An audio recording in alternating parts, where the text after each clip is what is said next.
tous, shalom. Alors, j'aimerais aujourd'hui partager un message que j'avais, on va dire, à la pensée depuis un bon moment déjà quand même, sur la gloire du Seigneur. Parce qu'en fait, le mot gloire, en fait, on cherche la gloire. Et en fait, la plupart du temps, c'est très mal exprimé. C'est très mal exprimé. Tout le monde, en fait, pense, la plupart de cette génération, malheureusement, pense que la gloire, c'est quelque chose de glorieux. Et oui, forcément, mais il y a deux termes en grec et en hébreu pour le mot gloire que je vais partager. Donc, prenons l'exemple dans Genèse 45, raconter à mon père toute ma gloire, par exemple. Voilà, qui vient du mot kabod. Voilà. Et d'ailleurs, la plupart viennent du mot kabod ou kabad, c'est le même lien en hébreu. Et en fait, ce mot-là, alors bien évidemment, quand on regarde au premier abord, ça vient du mot richesse, gloire, lumineux, éclat, être riche. Mais de base, ça veut dire surtout être lourd, être pesant, être douloureux. Vous voyez? Être dur. Oui, honorable, glorieux, être onéreux, honoré, amen. Vous voyez? Mais il y a aussi être insensible, être ennuyeux. Vous voyez? Et il y a une raison pour ça. Il y a une raison. Parce qu'en fait, la gloire, c'est un poids. Je vais aller dans un passage que le Seigneur m'a rappelé récemment. Voilà. Parce qu'en fait, plus vous allez avancer avec le Seigneur, plus dans vos combats, le Seigneur vous donnera le discernement. C'est pour ça qu'il est important d'avoir des combats dans le Seigneur. C'est très important. C'est pas facile, mais ça fait partie du cheminement, du parcours de véritables disciples. Alléluia. Gloire à Yeshua, vraiment. Voilà. Dans Ecclésiaste, chapitre 1. Et ce passage-là est vraiment important, et j'aime beaucoup, il m'a beaucoup interpellé. Et je pense que les âmes qui sont spirituelles et qui sont mûres dans la foi comprendront totalement. L'esprit, de toute façon, il ne pourra que attester. Gloire à Jésus. À partir du verset 17. Et j'ai appliqué... à partir du verset 15, pardon. Donc, j'ai parlé... verset 16, Ecclésiaste chapitre 1, verset 16, pour reprendre. J'ai parlé en mon cœur, disant, voici, je suis devenu grand et j'ai surpassé en sagesse tous ceux qui ont été avant moi sur Jérusalem. Et mon cœur a vu beaucoup de sagesse et de connaissance. Verset 17. Et j'ai appliqué mon cœur à connaître la sagesse. Parce que la sagesse, ça fait partie des esprits du Seigneur, simplement. Donc, voilà, la sagesse. Voilà. Et à connaître les sottises et la stupidité. Parce que ce sont également des esprits. Voilà. J'ai reconnu que cela aussi était un tourment d'esprit. Verset 18. Car là où il y a beaucoup de sagesse, il y a beaucoup de chagrin. Vous voyez? Et celui qui augmente sa connaissance augmente sa douleur. Pourquoi? Parce qu'en fait, plus vous expérimentez le parcours, le cheminement, et c'est en cela qu'on dit en général que c'est la fin qui importeront le Seigneur. Ce n'est pas le ministère qui importe, c'est la fin. Où tu en es? Est-ce que tu as été jusqu'au bout du service avec le Seigneur? Est-ce que tu as tenu jusqu'au bout? Parce que plus tu avances, plus tu vas demander au Seigneur de te remplir. Et plus tout ce que le Seigneur va voir, tu vas souffrir en fait. Voilà, parce que lui, le Seigneur, il y a beaucoup de choses qu'il voit, parfois qu'il ne nous montre même pas, pour nous éviter beaucoup de souffrance. Voilà. Et en fait, lui, Salomon, il avait beaucoup, il a demandé la sagesse au Seigneur. Et la sagesse, c'est un discernement. Vous voyez? Et la sagesse, c'est une des gloires du Seigneur. Celui qui a beaucoup de sagesse, la sagesse, c'est pas seulement savoir se taire quand il faut. Non, la sagesse du Saint-Esprit, c'est avoir du discernement, un discernement aiguisé. C'est ça la sagesse du Saint-Esprit. Et c'est en lien avec la gloire. Voilà. Parce que lorsque vous avez le poids de la gloire, c'est un poids. avoir la sagesse du Saint-Esprit pour voir beaucoup de choses, c'est un poids, c'est lourd. Uh-huh. Voilà. Et je suis devenu grand et j'ai surpassé en sagesse. Moi, la sagesse, je crois que c'est dans Proverbe 8 ou 7. Moi, la sagesse, j'ai pour demain le discernement. Voilà, la réflexion également. Vous voyez? J'ai surpassé en sagesse tous ceux qui étaient avant moi à Jérusalem, bref. Et mon cœur a vu beaucoup de sagesse et de connaissance. Voilà, donc j'ai appliqué mon cœur à connaître la sagesse parce que celui en fait qui cherche le Saint-Esprit, eh ben, celui qui demeure avec le Saint-Esprit, qui laisse le Saint-Esprit demeurer avec lui, le Saint-Esprit va lui donner les meilleurs conseils qui soient. Et donc, il va beaucoup l'avertir des choses par amour, parce qu'il voit qu'il ne fait que son épouse, celui avec qui il marche, eh ben, il est ami avec lui, il ne fait qu'un, comme Yeshua avec le Père. Gloire à Jésus, alléluia, gloire à Yeshua. Et donc, forcément, il aura beaucoup de discernement. De plus en plus, plus il va obéir, plus le Saint-Esprit aura confiance en lui, et plus il pourra lui confier des choses secrètes. Vous voyez? Et là, on ne parle pas du ministère. Hein. Ça fait en partie du ministère, ça fait en partie, voilà, entre autres, partie du ministère, bien évidemment. Mais le ministère, voilà, c'est une charge, quoi. Hein. Donc, verset 17, « Et j'ai appliqué mon cœur à connaître la sagesse et à connaître les sottises de la subtilité. » C'est dur, c'est lourd. Parce qu'en fait, on voit tellement de choses dans ces choses-là. J'ai reconnu que cela aussi était un tourment d'esprit. Bah oui, parce qu'en fait, le Seigneur vous montre l'état des cœurs.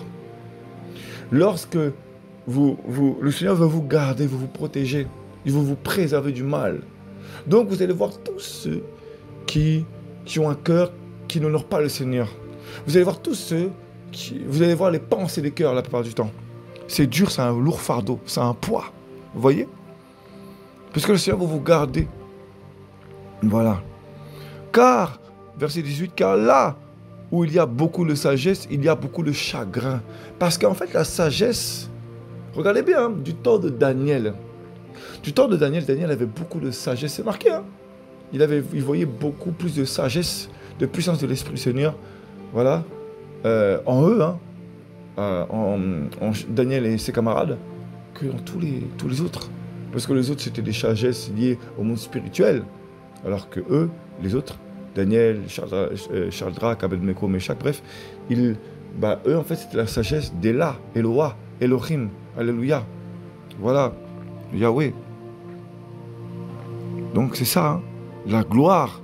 Non, arrêtez de chercher une gloire pour être puissant, être élevé, je vous dis. Maintenant, on va aller dans le grec, la version grecque du mot gloire. Veuillez m'excuser, je me reprends encore.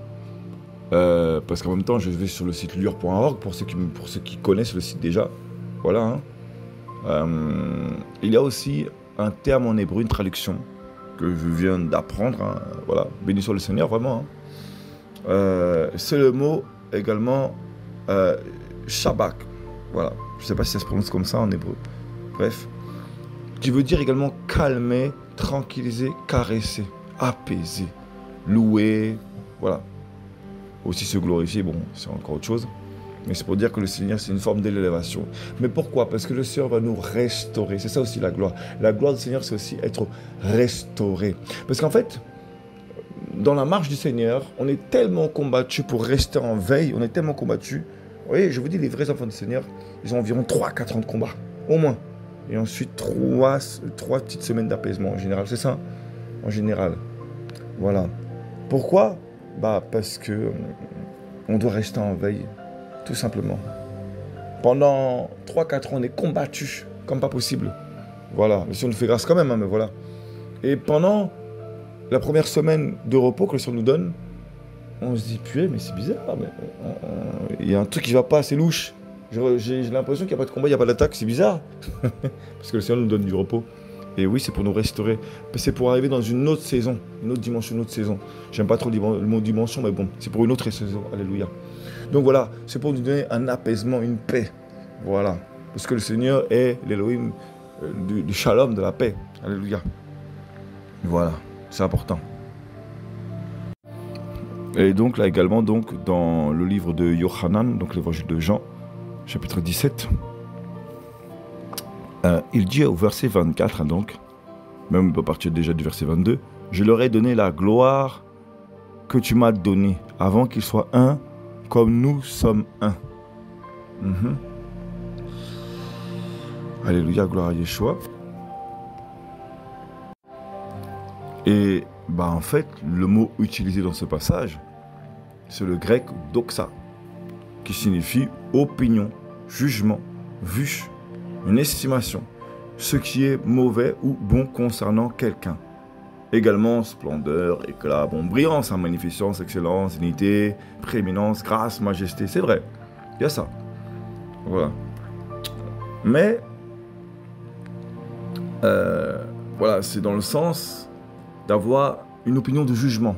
C'est-à-dire que le Seigneur, en fait, il désire qu'on soit en capacité, dans son assemblée, je parle que l'Église, son corps, sont en capacité de juger ce qui est beau et mauvais. Pas de condamner, c'est pas le mot, pas condamner. Non, c'est pas notre rôle de condamner. Voilà, le Seigneur s'en charge. Mais on doit savoir reprendre quelqu'un, recadrer quelqu'un. Parce qu'en fait, on est en mesure de juger ce qui est beau et mauvais.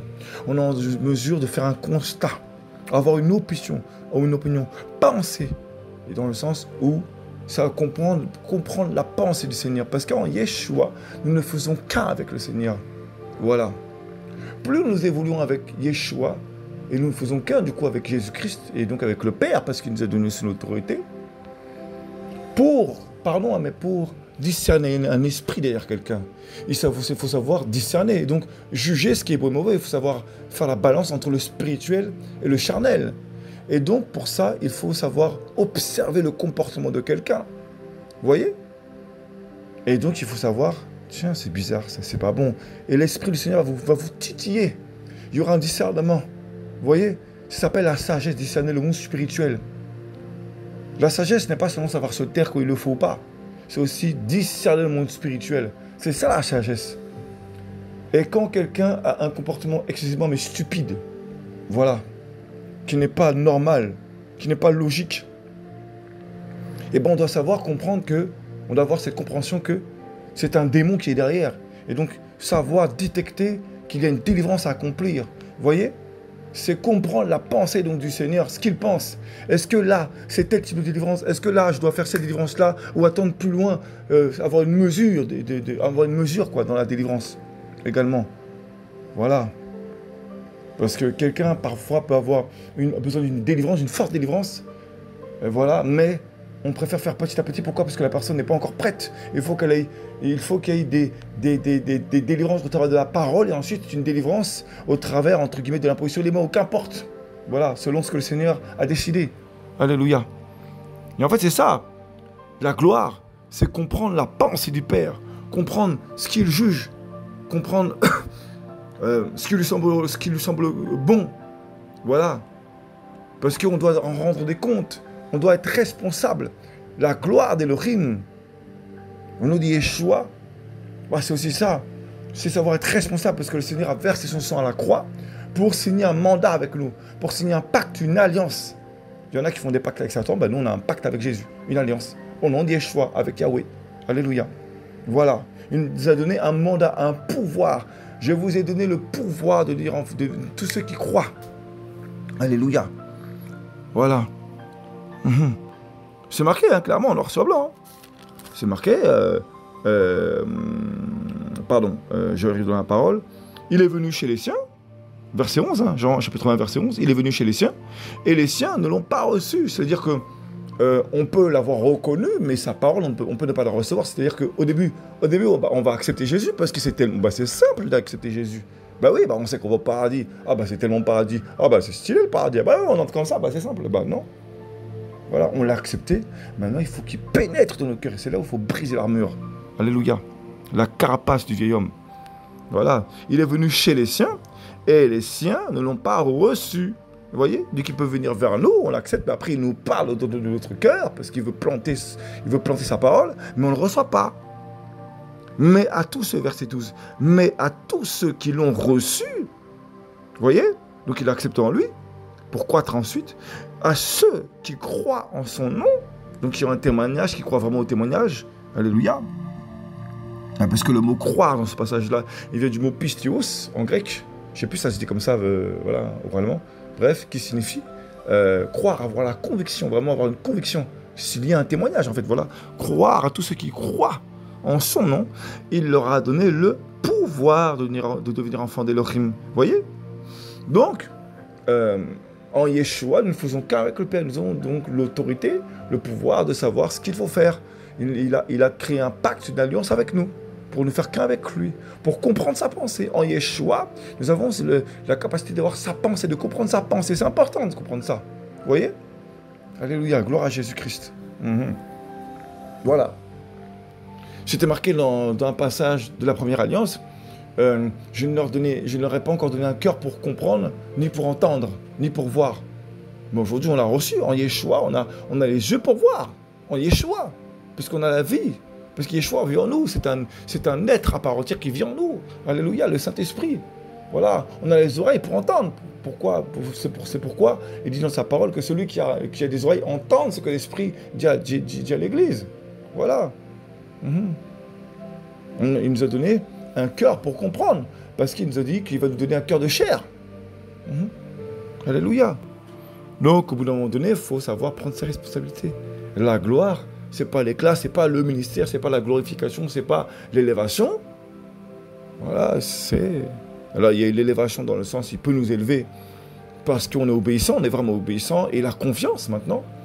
Mais l'élévation, à la base, les prophètes anciens, c'est bien après leur existence qu'ils ont été élevés, puisqu'ils ont été reconnus devant le Seigneur. Alléluia. Et il y en a parfois, c'est parce qu'il sait qu'ils vont être trop glorifiés. Voilà pourquoi il permet qu'ils soient humiliés pendant leur existence sur terre, pour ensuite les élever après.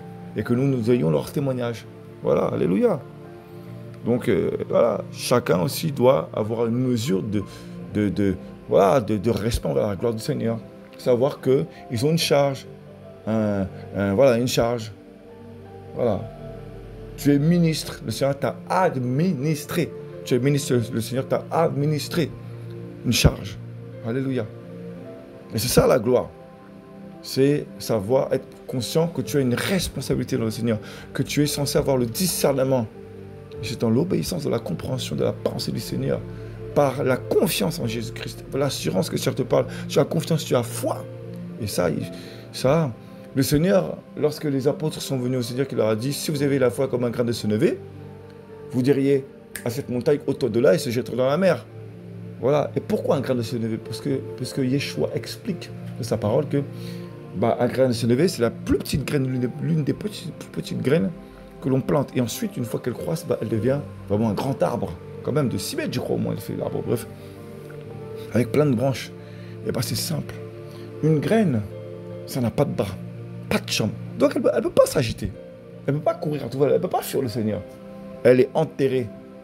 Et nous, si nous nous laissions être morts à Jésus-Christ, voilà, on pourrait croître facilement, façon de parler. Voilà. Il faut que notre marche soit stoppée par Jésus-Christ pour que lui prenne le flambeau. Et une graine, ça ne peut pas s'agiter. Elle n'a pas de bras, pas de jambes. Et nous, vu qu'on a des bras et des jambes, excusez-moi, mais on s'agite pour rien. Si on avait la foi comme ça, comme un grain de sénévé, qu'on se sentirait petit, et l'esprit pourrait croître abondamment. Voilà. Et c'est ça la gloire. C'est quand l'esprit peut croître abondamment. On peut laisser le Saint-Esprit faire parce qu'on comprend que c'est lui qui a la pensée, il nous donne sa pensée. Voilà pourquoi les apôtres des anciens temps, il y avait autant la gloire du Seigneur. Voilà. Gloire à Yeshua, vraiment gloire à Jésus, ce que je tenais à partager. La gloire, voilà, c'est douloureux. Avoir la gloire, c'est pas l'élévation, etc. C'est la gloire, c'est douloureux. La gloire, c'est douloureux. La gloire, c'est vraiment douloureux. Regardez bien, Salomon, de son existence, était riche, il avait une gloire, il avait une élévation. Et regardez l'élévation, où ça l'a mené. C'est pour ça que Ecclésiaste, il l'a écrit à la fin de sa vie, de sa vieillesse. Il a dit, voilà, j'ai fait tout ça, j'ai fait tout ça, j'ai fait tout ça, j'ai fait tout ça. Il a fait un constat. Avec le temps, la sagesse. Parce qu'au début, il avait la sagesse. Et la sagesse a attiré toutes les femmes. Toutes les concubines, ça les a attirées. La sagesse. Ça attire la richesse. Avoir un homme qui soit, waouh, un discernement, une connaissance, une compréhension, waouh. Mais tu t'ennuies, tu souffres. Et vous verrez que la plupart des serviteurs actuels, ceux qui ont une vraie sagesse, ils souffrent. Ils souffrent. Moi-même, hein, je le vis. Hein. On souffre quand le Seigneur vous a donné un service. Voilà. Hein. Vous souffrez parce que les gens ne sont pas prêts. Les gens pensent que la gloire, c'est la grande élévation. Non. Le Seigneur veut te garder parfois. Voilà pourquoi tu n'as pas l'élévation comme ça. Il veut te garder. Et tu souffres même. C'est ce que je tenais à partager. Gloire à Yeshua. Béni soit Elohim. Vraiment, soyez encouragés au nom de Yeshua. Cherchez vraiment. Ne cherchez pas l'élévation. Cherchez la compréhension, la pensée du Seigneur. Je vous encourage vraiment. Alléluia. Shalom. Restez bénis au nom de Yeshua.